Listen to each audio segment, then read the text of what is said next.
మాస్టారు గారి అబ్బాయి కథ. రచన జీడిగుంట శ్రీనివాసరావు.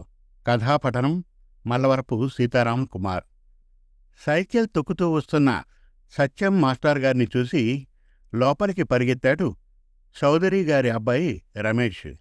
రైతులతో మాట్లాడుతున్న చౌదరి గారు ఇంటి ముందు ఆగిన మాస్టర్ గారి సైకిల్ చూసి వినయంగా లేచి ఎదురు వెళ్ళి, నమస్కారం మాస్టర్, విన్నాను కలరాతో స్కూల్లో కుర్రాడు చనిపోయాడు అని. చాలా విచారకరం. గవర్నమెంట్ వారికి ఉత్తరం రాశాను, వెంటనే టీకాలు డాక్టర్ని పంపించమని అన్నాడు మాస్టర్ గారికి కుర్చీ చూపించి చౌదరి గారు. చౌదరి గారి మాటలకి సత్యం మాస్టారు నవ్వుతూ, అయితే మీ అబ్బాయి స్కూల్ ఎగ్గడానికి మళ్ళీ మీకు కథ చెప్పాడనమాట. కలరా లేదు, చనిపోవడం లేదు. మీ వాడు స్కూలుకి ఎందుకు రాలేదా అని తెలుసుకొని నాతో తీసుకువెళ్దామని వచ్చాను అన్నాడు. అరే రమేష్, ఇక్కడికి రా, మీ సార్ వచ్చారు అని కొడుకుని పిలుచుకొని, ఎందుకు స్కూలుకి వెళ్ళలేదు అని అడిగాడు. నాకు చదువుకోవాలి అని లేదు, ఎమ్మెల్యే అవుతాను అంటున్న కొడుకుని చూసి, పిచ్చి వేషాలు మానేసి బాగా చదువుకొని ఉద్యోగం చేసుకో, అప్పుడు మన ఇంట్లో ఉద్యోగం చేసే మొదటివాడివి నువ్వే అన్నాడు చౌదరి గారు. మాస్టర్ కల్పించుకొని, అలాగే ఎమ్మెల్యేవి అవుదువు గాని ముందు దానికి కూడా చదువుంటే మినిస్టర్ కూడా అవగలవు. పద, పుస్తకాల సంచి తీసుకొనిరా వెళ్దాం అన్నారు. ఎందుకు సార్ మా అబ్బాయి అంటే అంత శ్రద్ధ మీకు? ఇంటికి వచ్చి మరీ స్కూలుకి తీసుకుని వెళ్తున్నారు అని అడిగాడు చౌదరి గారు.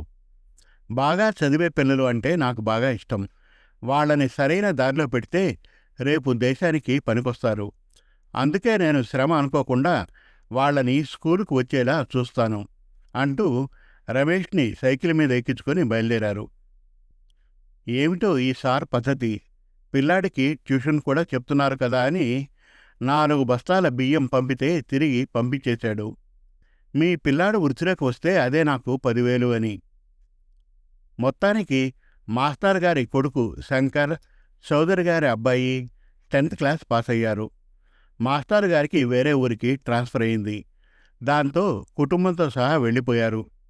వెళ్ళేటప్పుడు రమేష్ని పిలిచి, జీవితంలో చదువు ముఖ్యం, నువ్వు చదువు మానకుండా ఉంటావు అని అనుకుంటాను అన్నారు. మీ మాట తప్పకుండా గుర్తుపెట్టుకుంటాను మాస్టర్ గారు.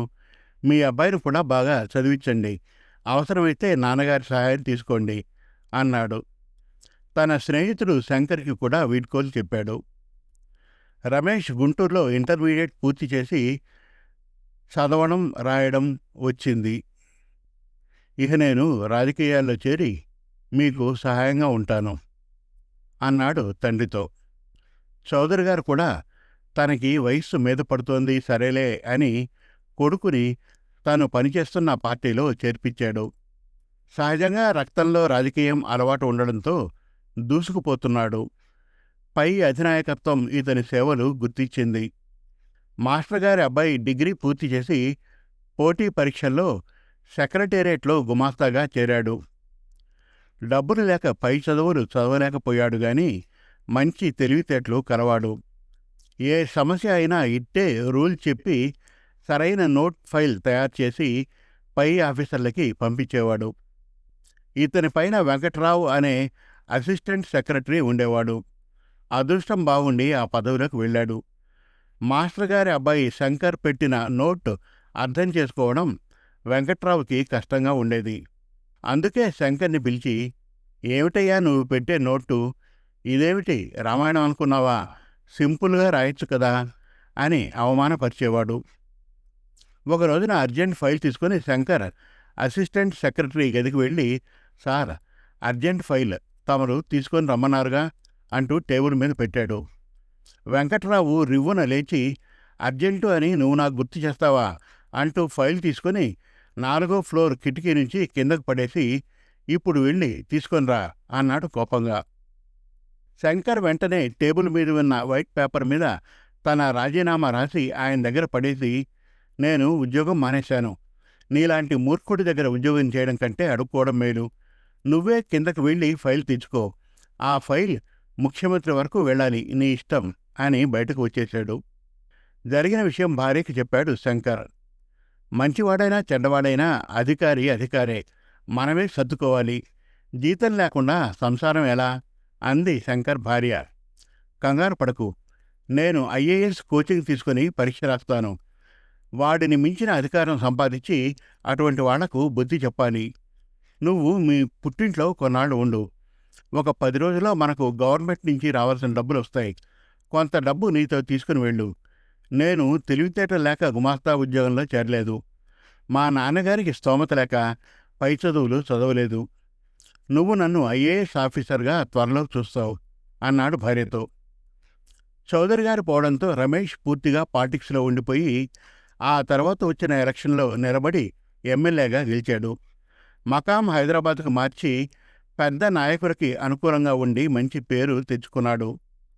అధినాయకత్వం కూడా రమేష్ని గుర్తించడంతో రమేష్ చుట్టూ కొంతమంది ఎమ్మెల్యేలు చేరి రమేష్ నాయకత్వంలో పనిచేయడం మొదలుపెట్టారు. సహజంగా మాస్టర్ గారి అబ్బాయి అవడంతో శంకర్ మొదటిసారి ఐఏఎస్ ఎగ్జామ్స్ రాసి మంచి ర్యాంక్తో పాస్ అయ్యాడు. అతనికి హైదరాబాద్లో తను పనిచేసిన సెక్రటేరియట్లోనే డిప్యూటీ సెక్రటరీగా జాయిన్ అయ్యాడు. ఒక రోజున తనని అవమానం చేసిన అసిస్టెంట్ సెక్రటరీ వెంకట్రావుని పిలిపించాడు. అతను లోపలికి వస్తూ శంకర్ని చూసి ఆశ్చర్యంతో నోట మాట రాకుండా ఉండిపోయాడు. వెంకట్రావు గారు, నేను గుమాస్తాగా ఉన్నప్పుడు మీ తెలివితేటలు ఎలా ఉన్నాయో ఇప్పుడు కూడా అలానే ఉన్నాయి. మీ క్లర్క్ రాసిన నోటు మీరు రాసిన దానికంటే 100 రెట్లు బాగుంది. ఇప్పుడు ఈ ఫైల్ని ఇక్కడి నుంచి గ్రౌండ్ ఫ్లోర్కి విసిరేస్తాను. వెళ్ళి తీసుకొని నోట్ కరెక్ట్గా రాసుకొని రండి అంటూ కిటికీ దగ్గరికి నడిచి వెళ్ళి నవ్వుతూ తిరిగి వచ్చి, అలా కూర్చోండి వెంకట్రావు గారు. ప్రతి ఉద్యోగికి సెల్ఫ్ రెస్పెక్ట్ ఉంటుంది. వాళ్ళు మన కింద పనిచేస్తున్నారు కదా అని మనం అధికారం చూపిస్తే ఏదో ఒకరోజు మనం కూడా ఘోరంగా అవమానింపబడతాము. కింది ఉద్యోగుల్ని గౌరవించండి. వాళ్ళని మెచ్చుకోకపోయినా అవమానం చేయకండి. మీరు ఆనాడు నన్ను అవమానం చేయడంతో పట్టుదలతో చదివి ఐఏఎస్ అయ్యాను. అందరూ అలా కాలేరు కదా. వాళ్ళ మనసు బాధపడితే మనకి మంచిది కాదు. మీరు నన్ను చూసినప్పుడల్లా పాత సంఘటనలు గుర్తుకు వస్తాయి కనుక మిమ్మల్ని వేరే డిపార్ట్మెంట్కి ట్రాన్స్ఫర్ చేస్తాను. మీకు ఏ అవసరం వచ్చినా నన్ను కలవచ్చు అని పంపించేశాడు శంకర్ ఐఏఎస్. కొన్నాళ్లకు శంకర్ డిప్యుటేషన్ మీద ప్రధానమంత్రి కార్యాలయంలో పనిచేయడానికి వెళ్ళిపోయాడు. అక్కడే సెక్రటరీగా ప్రమోషన్ వచ్చింది. ఒకరోజు ప్రధానమంత్రి గారి సెక్రటరీ శంకర్కి చెప్పాడు, మిమ్మల్ని ఆంధ్రప్రదేశ్ ముఖ్యమంత్రి గారు తమ రాష్ట్రానికి పంపమని అడిగారు. త్వరలో మీరు మళ్ళీ హైదరాబాద్ వెళ్లాల్సి రావచ్చు అని. అనుకున్నట్టుగానే 3 నెలల్లో హైదరాబాద్కి ట్రాన్స్ఫర్ అయ్యాడు. ముఖ్య ప్రధాన సెక్రటరీని కలిసి తన జాయినింగ్ రిపోర్ట్ ఇచ్చాడు. ఆయన అది తీసుకుని మీరు ముఖ్యమంత్రి గారిని కలవండి అనడంతో ముఖ్యమంత్రి గారి అపాయింట్మెంట్ తీసుకుని ఆయన కలవడానికి వెళ్ళాడు.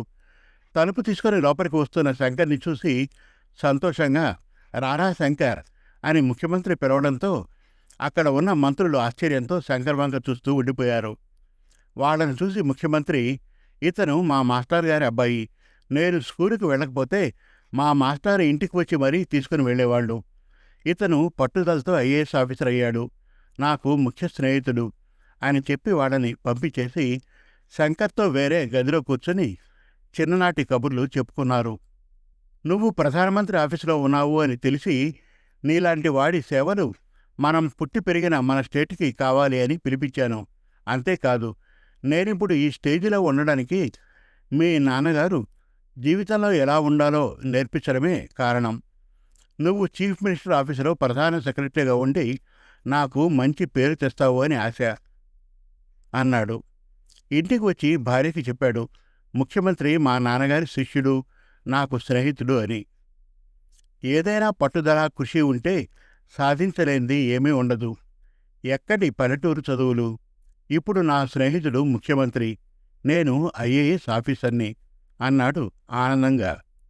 శుభం. మరిన్ని చక్కటి కథల కోసం, కవితల కోసం, వెబ్ సిరీస్ కోసం మనతెలుగుకథలు.com విజిట్ చేయండి. Thank you.